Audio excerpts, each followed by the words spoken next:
बिस्मिल्लाहिर्रहमानिर्रहीम। अस्सलाम वालेकुम मोहतरम किसान दोस्तों, मकई के हवाले से जो मेरा तज्ज़िया है, जो मुशाहिदे में आया है, वो आप दोस्तों के साथ शेयर करूँगा।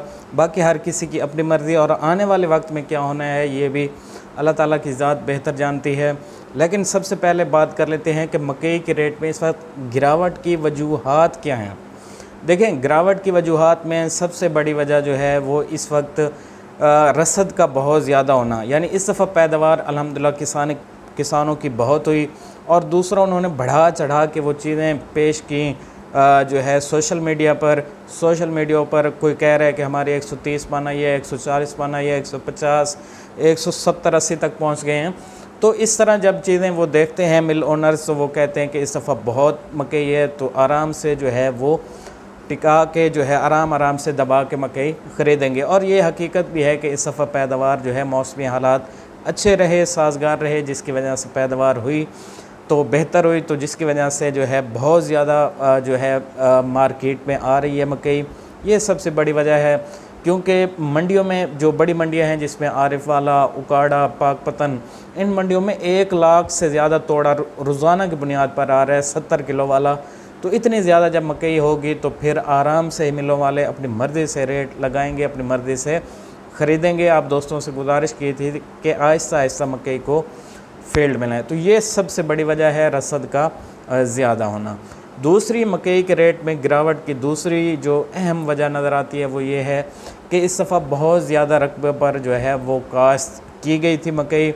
जो कपास है, कपास को छोड़कर जो है वो ज़्यादातर किसान इसमें अच्छा नफ़ा देखकर मकई में वो इस तरफ आ गए थे, क्योंकि कपास इतनी ज़्यादा जो है पैदावार नहीं दे रही थी। पिछले साल को रेट भी एंड में कम हो गए थे, तो जिसकी वजह से बहुत ज़्यादा रकबे पर मकई की काश्त की गई, जो कि एक जो है वो भी एक नेगेटिव पॉइंट ऐसे समझ लें कि कीमतों के हवाले से साबित हो रहा है। तीसरा जो मेन पॉइंट है वो ये है कि स्टॉकिया जो है उसने अपना स्टॉक जो है कर लिया था बहुत ज़्यादा गंदम में और सरसों में। सरसों उन्होंने ख़रीद ली 8,000 में, इसी तरीके से गंदम उन्होंने 4,000 में ख़रीद ली। तो वो उनको लग रहा था कि सरसों 10,000 तक जाएगा, गंदम का रेट भी ज़्यादा होगा, 5,000 तक जाएगा या बाद में इससे भी ज़्यादा जाएगा।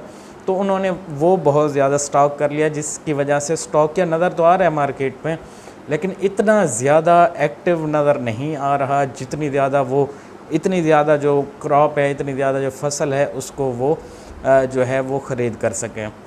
3 चीज़ें ये हो गई। चौथी चीज़ जो है वो भी एक नेगेटिव पॉइंट जो आप कह सकते हैं कि ब्रायलर का जो है इस दफ़ा फ़रोख्त जो है उसमें जो है कमी की वजह से कोई फीड जो है बहुत ज़्यादा धड़ाधड़ बिक नहीं रही, जिसकी वजह से जो है वो बहुत ज़्यादा जो है वो एक्टिव जो ख़रीदारी मिलों की तरफ से जो है वो उतनी नहीं हो पा रही जितनी के होनी चाहिए।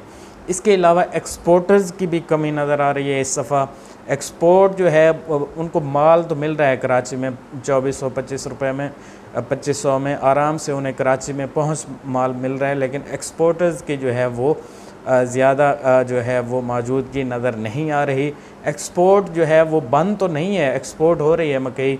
पाकिस्तान की जो एक्सपोर्ट होती है वो ज़्यादातर श्रीलंका में, मलेशिया में, वियतनाम में, इन 3 मुल्कों में जो मेरे इल्म में हैं इनमें ज़्यादा होती है।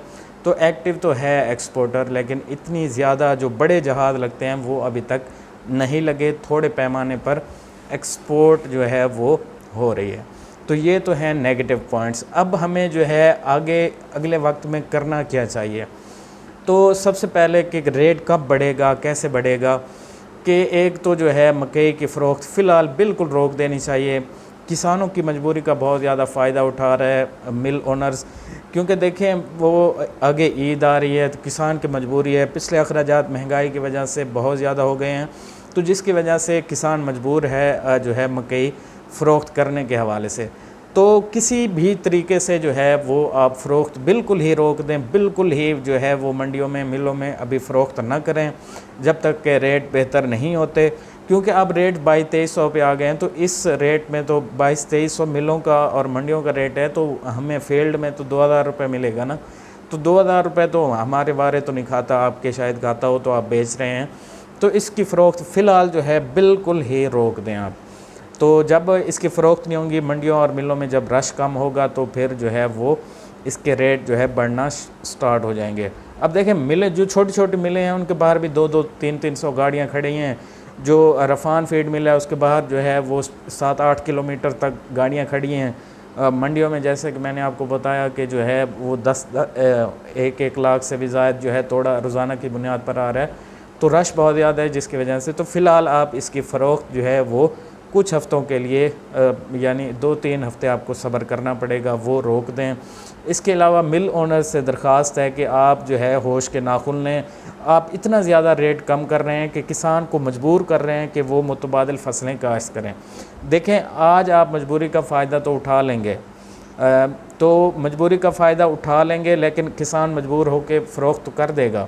लेकिन जब उसको मकई में ज़्यादा नफ़ा नहीं मिलेगा तो वो इसके मुतबादल यानी गंदम पे आ जाएगा। गंदम को इस दफ़ा उन्होंने 4000 से ज़ायद बेची, एवरेज भी अच्छी आ गई, 4045 आ गई। तो फिर वो जो है जब गंदम की तरफ चला गया, आपकी मकई किसी ने काश्त न की, तो आपकी मिलें जो हैं खंडरात बन जानी हैं। तो इसलिए जो है आप होश के नाखुन लें, एक पुख्ता रेट दें जो पूरे सीज़न में चले, जो गरीब किसानों को भी नुकसान ना हो और दूसरे लोगों को भी नुकसान ना हो। एक प्रॉपर जो है मैनेजमेंट से आप जो है एक ही रेट तय करके जो है एक करके आपस में एक ही रेट तय करें, 3000 रुपये तय करें और वो पूरे सीज़न में चलता रहे। इस तरीके से किसानों को अच्छा नफ़ा होगा और आइंदा भी काश्त जो है वो जारी रहेगी। हुकूमत को इसमें अपना रोल प्ले करना चाहिए, उसको जो है फीड मिल्स ओनर्स से बात करनी चाहिए। देखें, हुकूमत इसमें इस वक्त जो है वो स्टेक होल्डर है या नहीं है। तो हुकूमत तो इनकी है ना, इनकी हुकूमत में रेट कम हो रहा है तो किसान तो यही समझ रहा है कि जो है ये हुकूमत सारा कुछ जो है वो करा रही है। तो आप जैसे डायरेक्टली या इनडायरेक्टली इन्वॉल्व तो हैं इसमें, और इसका इम्पेक्ट इलेक्शंस में जो है वो लाजमी तौर पे पड़ना है। आगे जो इलेक्शन आ रहे हैं तो किसान जो ज़्यादा चीज़ें नहीं जानता वो तो यही समझेगा ना कि इन्होंने जो है रेट्स कम कर दिए हैं इस हुकूमत ने, लिहाजा इस हुकूमत को वोट ना दिए जाएँ। तो हुकूमत को इस हवाले से बात करनी चाहिए मिल ओनर से, और किसानों को जो है हर प्लेटफॉर्म पे, चाहे सोशल मीडिया हो, चाहे किसान इत्तेहाद हो, दूसरे प्लेटफॉर्म पे भी आवाज़ उठानी चाहिए कि जो है मिल ओनर्स इतनी ज़्यादा जो है वो सख्ती न करें किसानों पर कि वो मजबूर हो जाएं और दूसरी मुतबादिल फसलें काश्त करें। फिर आपकी जो है मिलें वो वैरान होने लगेंगी। अब तो आप ख़रीद कर लेंगे, बड़ा सस्ता माल आपको मिल सकता है, ख़रीद कर लेंगे, लेकिन ज़्यादा अरसा आप फिर इसको ज़्यादा अरसा चला नहीं सकते।